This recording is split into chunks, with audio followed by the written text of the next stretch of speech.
and we are thrilled to announce this year's matchup. Coming from the Pac-12 Conference, the Colorado Buffaloes. Congratulations. And coming from the Big 12 Conference, the Texas Longhorns. We look forward to having you here on December the 29th. I too do want to take a chance to say thank you to Valero. They've been an outstanding sponsor of ours since day one. Their commitment is unwavering to this community, and without their support, we could not bring this kind of game to you. So we appreciate you very much, Valero.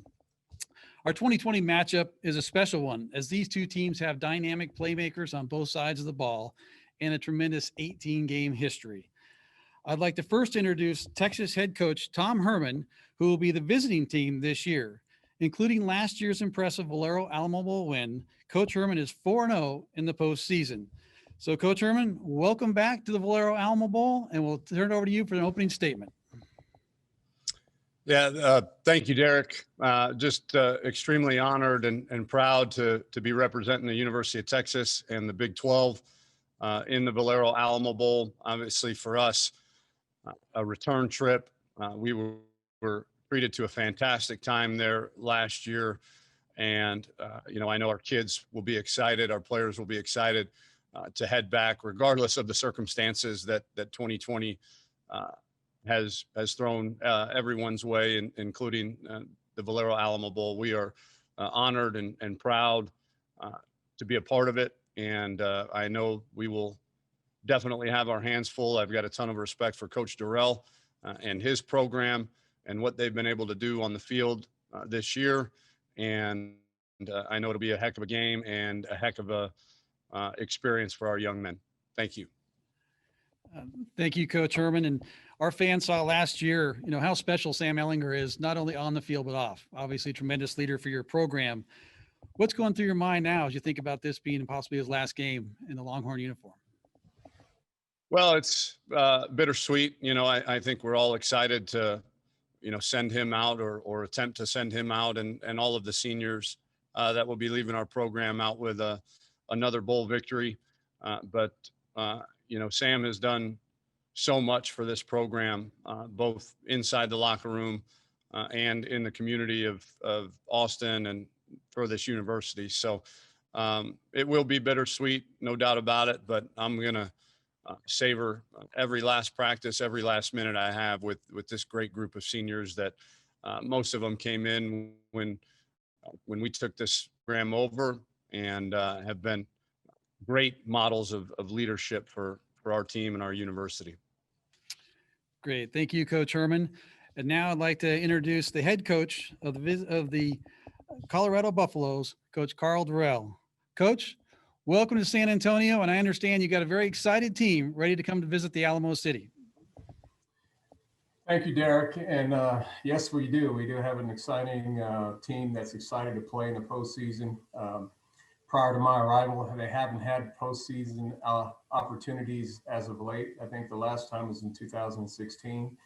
And so we're excited. So on behalf of Rick George, our athletic director and the University of Colorado, we're very thankful and honored to accept your invitation to play in the game against the University of Texas. And obviously, very proud program the University of Texas is. And we're looking forward to keep extending the fruits of our labor from what we've done so far this year.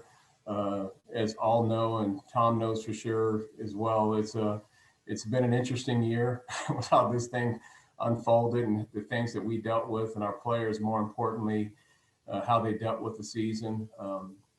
Obviously with cancellations and the things that's going on in our country and across the world, those are more important issues. But to be able to play this game and to celebrate the game of football and to get people excited about football, and particularly postseason, right in the holidays, it's fun to be a part of that. So we're very, very thankful for the opportunity to play, and we look forward to it. I just wanted to ask, and you touched on this briefly a little bit, but why did you guys want to play in this game at a time when many other schools in your league are opting out? And did you guys give any consideration to not pursuing a bowl opportunity?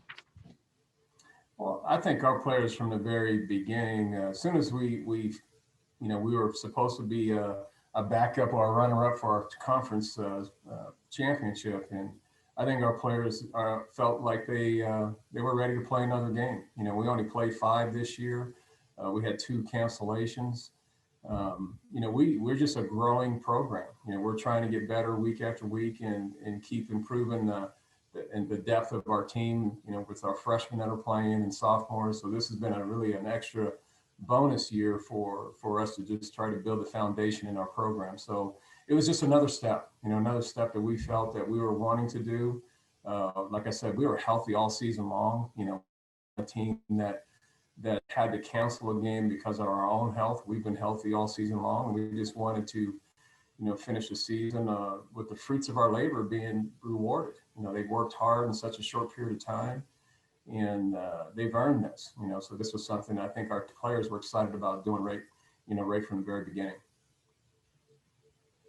And next up is Greg Luca, San Antonio Express News. Is a question for both coaches, so we'll go to Coach Herman first. Yeah, Coach, I wanted to ask how you guys intend to handle kind of a different sort of bowl week here compared to a normal year. Of course, a lot of different factors. What day do you want to travel to San Antonio? How many nights do you want to spend here? Have you guys thought ahead to that sort of thing yet? We haven't, other than our schedule. We gave our players off from Thursday until tomorrow. They'll be back tomorrow to be COVID tested. We'll practice whatever that would be, Tuesday, Wednesday, Thursday. Thursday morning being Christmas Eve morning. Let our guys go to celebrate Christmas Eve and Christmas with their family, and then return to kind of clean up practice on the 26th. And we really haven't dove into which day we would be traveling on, but we know we're going to try to get at least 3 practices in before Christmas Eve and Christmas Day, and then we'll play I'm sure we'll talk about it later today in terms of what day that we arrive into San Antonio, but we're still dealing with some COVID issues ourselves.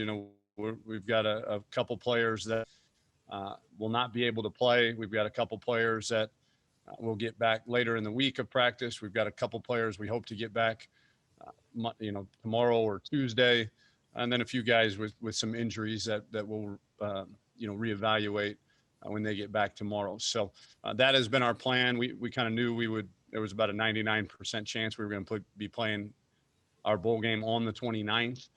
So we kind of built the schedule around that. And then, but as far as which day that will be there, I'm sure we'll talk about that tonight and tomorrow. Thank you so much, Coach. And then Coach Durrell, how familiar are you with San Antonio? I know you have a few players on the roster actually from the area, so I'm just wondering your personal experiences, and have you been able to talk with the few players who are from the area about maybe what to expect and whatnot?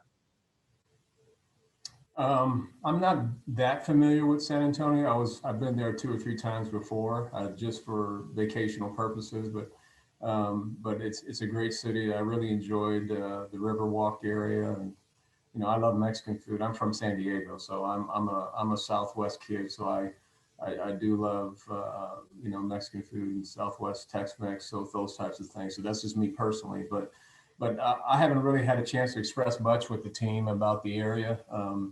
It's good that we have quite a few guys that are from Texas that I'm sure know the area better than I do.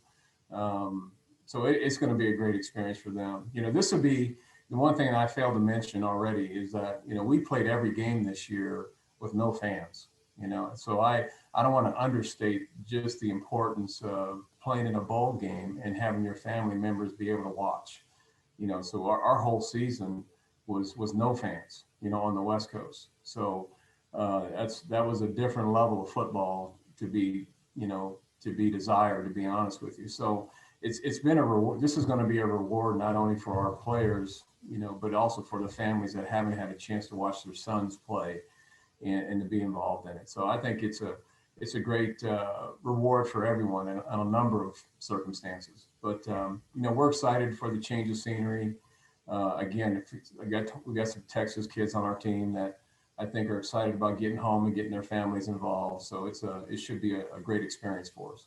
Great. Thanks, media, for joining us here today. Both coaches, Coach Herman and Coach Durrell, thank you very much for your time. And most importantly, thanks for your leadership this year. I mean, I know it's been more challenging than anybody could ever imagine. We ended up on the season having the great opportunity to host both of you guys here in San Antonio.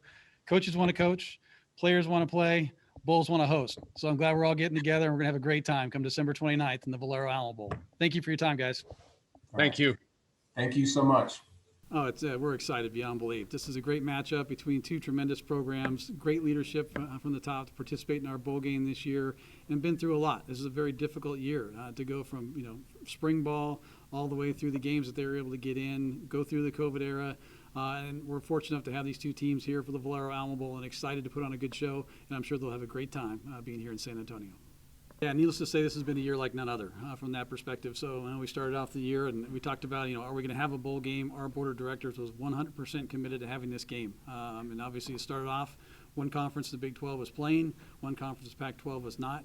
Fortunately, as the season unveiled, we had both conferences playing football. We got our Big 12 versus Pac-12 matchup back together. They've been through so much this season. Obviously, talk about the Pac-12 playing in an environment where they literally have no fans or largely no fans at all. And having a chance to come down here, experience San Antonio and our great city and our community. Same thing, Texas, welcome them back to our community. Had a great game last year. So it should be a dynamic matchup. They've got a lot of good playmakers on both sides, and should be bring back a little nostalgia for some people with a Texas-Colorado matchup. So we're excited. Couldn't be happier, and we're looking forward to a great game. It's been a tremendous. I give shout-outs to both the city of San Antonio and leadership here in the Alamo Dome, Steve Zito and his team, for putting together a great safety plan from the very beginning. Obviously, we've kind of followed UTSA's lead. They had 6 very successful home games. No issue from that perspective. Then you had several big boxing matches, one last night. Obviously had a good crowd here in San Antonio, and again, came off without a hitch. So we're excited to have the opportunity. And yes, the crowd will be a little bit different from what we're accustomed to from that perspective. But as you heard from some of the coaches here today, just playing in front of fans is going to be a great and rewarding experience for some of these student athletes who literally haven't even had a chance to play in front of their family over the course of the season. So coming here to have a game in the Valero Alamo Bowl, national primetime spot, showcases our city and basically tells everybody, hey, we're open for business here in San Antonio. Come on, visit. Finish the season strong, as you heard Coach Herman talk about from that perspective. Certainly have local talent on the team, so it gives you a little bit of a local angle. And every year is different. You typically don't have teams in back-to-back years, but this was such a unique situation here. Having the matchup that we had, and when the chance came down to put together Colorado and Texas, was a no-brainer. So we love that opportunity. That matchup's going to be exciting. And as you heard from the coaches, they truly are excited to be here. And that's something that's very gratifying from our perspective, because I know it's been a grind. It's been a challenge. So I talked about it before. I said coaches want to coach, players want to play, Bulls want to host. So it's working out great.